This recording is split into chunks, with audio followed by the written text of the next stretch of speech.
வணக்கம் நண்பர்களே, உங்களை the learn English in Tamil YouTube channel மூலம் வரவேற்பதில் மிகவும் பெருமிதம் கொள்கிறேன். நாம் இன்னைக்கு பார்க்க போகிறது என்னென்னா, உங்களுக்கு தெரியும் உலகளவில் பேசப்பட்ட ஒரு மிக முக்கியமான செய்தியாக இது இருக்குது. Queen Elizabeth II காலமாயிட்டாங்க. அவங்கள பற்றிய விவரத்தை உங்களுக்கு இந்த நேரத்தில் தெரியணுங்கிறதுக்காக அதை எப்படி தெரிஞ்சுக்கணுங்கிறத பற்றி இந்த தொடரில் தொகுத்து வழங்கியிருக்கோம். இது ஒரு தொடர் இல்லைங்க, மோர் தென் ஒரு தொடர் வரப்போகுது. மேபி அவங்க இன்னும் 2 அல்லது 3 தொடராக இதை வெளியிடலாம்னு நினச்சிருக்கோம். இது அவங்க பிறந்ததுலேருந்து இறந்தது வரைக்கும் முக்கிய நிகழ்வுகளை இதில் உங்களுக்கு விளக்க இருக்கிறோம். அதனால் இந்த தொடரை முழுமையாக பாருங்கள். இதில் மூலம் உங்களுக்கு சில உண்மைகள், சில செய்திகள் உங்களுக்கு சரியாக புரியும் என்பதை இதன் மூலம் நம்புகிறேன். மேலும் இப்போ பாருங்கள், குயின் எலிசபெத் எப்போ பிறந்தாங்க? ஏப்ரல் 21 1926 எந்த காலத்தில்? அவருடைய அப்பா வழி தாத்தாவின் ஆட்சி காலத்தில் பிறந்தார். அப்போ அவங்க பிறந்த போது யார் ஆட்சி செஞ்சுக்கிட்டு இருந்தா? அவங்க தாத்தா. அப்பா வழி தாத்தா அப்படின்னா என்ன சார்? அவர் தான். அவரோட காலங்கிறது என்னது? ஆட்சி செய்கிறதுக்கு ரீன். என்னது ஆட்சி செய்கிறதுக்கு ரீன். அவருடைய அப்பா வழி தாத்தாவை எப்படி சொல்கிறது? டூரிங் த ரீன் ஆட்சி காலத்தில் எந்த அப்பா வழி தாத்தாவை எப்படி சொல்கிறது? Paternal grandfather. சரி சார், அப்பா வழி தாத்தாவை பெட்டர்னல் கிராண்ட்ஃபாதர்னு சொல்கிறோம். அம்மா வழி தாத்தாவை எப்படி சொல்கிறது? மெட்டர்னல் கிராண்ட்ஃபாதர்னு சொல்கிறேங்க. பெட்டர்னல் மெட்டர்னல், அவ்வளோதாங்க டிஃப்ரெண்ட்டு. இப்போ பெரியப்பாவை எப்படி சொல்கிறது? Paternal uncle. சித்தப்பாவை பெட்டர்னல் அங்கிள். உங்கள் அம்மா கூட பிறந்தவங்க சித்தி சித்தப்பா அந்த மாதிரி இருக்கிறதுங்கள மெட்டர்னல் அப்படின்னு மாற்றி சொல்லுவாங்க. அவ்வளோதாங்க. குயின் எலிசபெத் ஏப்ரல் 21 பிறந்தார். யார்? Queen Elizabeth was born on 21 April 1926. அந்த காலத்தில் அப்படிங்கிறது காலம், டூரிங்னா காலம், அந்த ஆட்சி காலத்தில்ங்கிறதுனால during the reign of her paternal grandfather. அவரோட நேம் என்ன? King George V. King George V காலத்தில் இவங்க பிறந்தாங்க. ரைட்டா? இவங்களுடைய அடுத்த ஒரு முக்கிய குறிப்பு என்னென்னா, குயின் எலிசபெத் இருக்காங்க இல்லையா, அவங்களோட அப்பா பேர் ஆல்பர்ட், இளவரசர் ஆல்பர்ட். அவர் அரசருக்கு 2வது பையன். பையன் இல்லைங்க, 2வது பையன். அப்போ இதுக்கு முன்னாடி ஒருத்தர் இருக்கார். ரைட்டா? அவருக்கு யார்? குயின் எலிசபெத்தோட அப்பா யார்? Queen Elizabeth father prince Albert was the second son of the king. ரைட்டா? அடுத்த ஒரு செய்தியை பார்த்துடலாம். குயின் எலிசபெத் சிம்மாசனத்தில் அமர அவரின் பெரியப்பா எட்வர்ட் மற்றும் அவருடைய அப்பாவிற்கு அடுத்ததாக 3வதாக இருந்தார். இப்போ குயின் எலிசபெத் குயினாக மாறணுன்னா, ஆட்சியில் முடிசூட்டணுன்னா அவங்களுக்கு முன்னாடி யார் யார் இருக்கா? அவங்க பெரியப்பா இருக்கார், அவங்க அப்பா இருக்காங்க. அதுக்கப்புறம் தான் இவங்க என்ன பண்ண முடியும்? அரசியாக மாற முடியும். அப்படிங்கிறத எப்படி சொல்லலாம்? சக்சஷன், வாரிசு. ரைட்டா? பெட்டர்னல் அங்கிள்னா அதான் சொன்னேன். பெட்டர்னல்னா என்னது? அப்பா வழின்னு அர்த்தம்.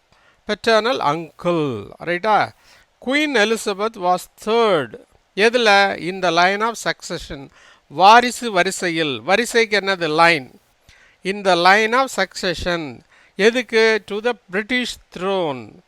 அந்த முடி, அந்த பிரிட்டிஷ் எம்பையரோட முடிக்கு அவங்க 3வதாக இருந்தார்கள். யாருக்கு பின்னாடி? Behind her paternal uncle Edward and her father. 3வதாக இவங்க வர முடியும். ரைட்டா? எப்படி வருது பாருங்கள். அவருடைய அரசியல் எப்படி மாறுறாங்கிறது இதில் பியூட்டிஃபுல்லாக எக்ஸ்பிளைன் பண்ணியிருக்கோம். அப்புறம் என்ன ஆகுது? அவர் இருக்கார், குயின் எலிசபெத்தின் தாத்தா 1936 இறந்து போகிறாரு.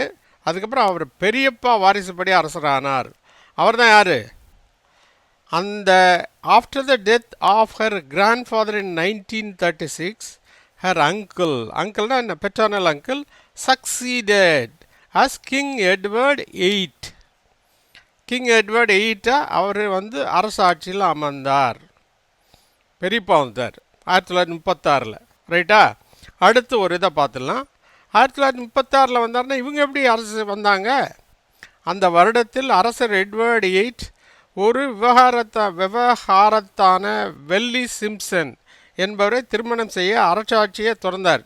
நான் அவளை திருமணம் பண்ணிக்கிறேன்யா, எனக்கு வந்து கிங் பதவியே வேண்டாம் அப்படின்னு சொல்லிட்டாரு. அப்படி சொல்கிறதுக்கு பேர் என்னென்னா அப்டிகேட். அப்டிகேட்னா என் ஆட்சியிலே இல்லை, எனக்கு இந்த சிம்மாசனம் வேண்டாம் அப்படின்னு துறக்கிறதுக்கு பேர் என்னது? அப்டிகேட். என்ன பண்ணார் யார்? லேட்டர் இன் 1936. 1936 தான் பதவி ஏற்றிருக்காரு. Edward 8 abdicated. எதுக்காக? In order to marry a divorcee Wallis Simpson. Wallis சிம்சன்கிறவங்கள மேரேஜ் பண்ணுறதுக்காக என்ன பண்ணார்? இவர் தன்னோட ஆட்சி பொறுப்பை வெளியே வந்துட்டார். அப்போ என்னாச்சு? அந்த அந்த சிம்மாசனம் காலி ஆயிடுச்சு. இப்போ யார் வருவா? நெக்ஸ்ட்டு இந்த சக்சஷன் யார் இருக்கா? எலிசபெத்தின் அப்பா இருக்கார்.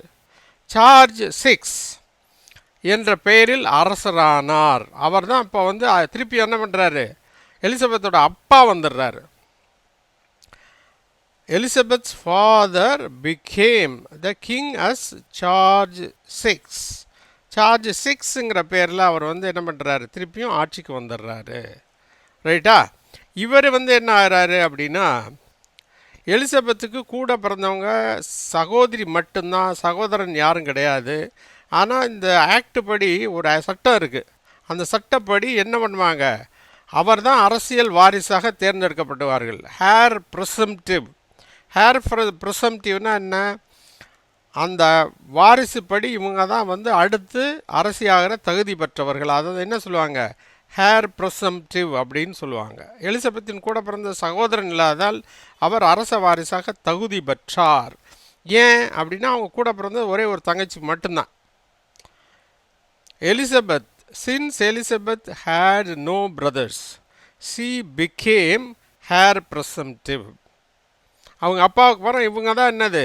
அரசியாகக்கூடிய வாரிசாக ஆனார். Elizabeth had no brothers, she became heir presumptive. அடுத்து குயின் எலிசபெத்தின் அப்பா 1952 இறந்த பொழுது அப்போ தான் இவங்க என்ன பண்ணாங்க? குயினாக பதவியேற்றாங்க, அரசியாக பதவியேற்றாங்க. பதவியேற்கிறதுக்கு வந்து அக்சீட் பதவியேற்றல், பொறுப்பேற்றல், காரனேஷன்னா முடிசூட்டல். அந்த முடிசூட்டு விழாவில் இவருக்கு after the death of her father in 1952 Elizabeth acceded to the throne as குயினாக பதவியேற்றாங்க. இவ்வளோதாங்க. இதுதான் வந்து இவங்க பதவியேற்கிற வரைக்கும் நம்ம இதில் பார்த்துருக்கோம். அடுத்த தொடரில் மிச்சத்தை பார்க்கலாம். சரியா?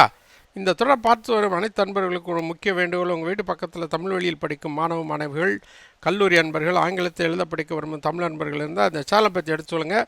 இந்த சேனலை நீங்கள் சப்ஸ்கிரைப் பண்ணலைன்னா ப்ளீஸ் சப்ஸ்கிரைப் பண்ணுங்கள். அதோடு மட்டும் இல்லாமல் இந்த பெல் ஐக்கானை கிளிக் பண்ண மறந்துடாதீங்க. அப்படி கிளிக் பண்ணதுனால நாங்கள் போடுற வீடியோக்கள் அனைத்தும் உங்களுக்கு உடனுக்குடன் வந்து சேரும் என்பதை அதன் மூலம் தெரிவித்துக் கொள்கிறோம்.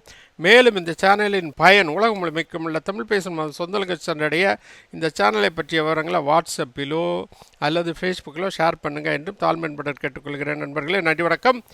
மீண்டும் சந்திப்போம் அடுத்த ஒரு தொடரில்.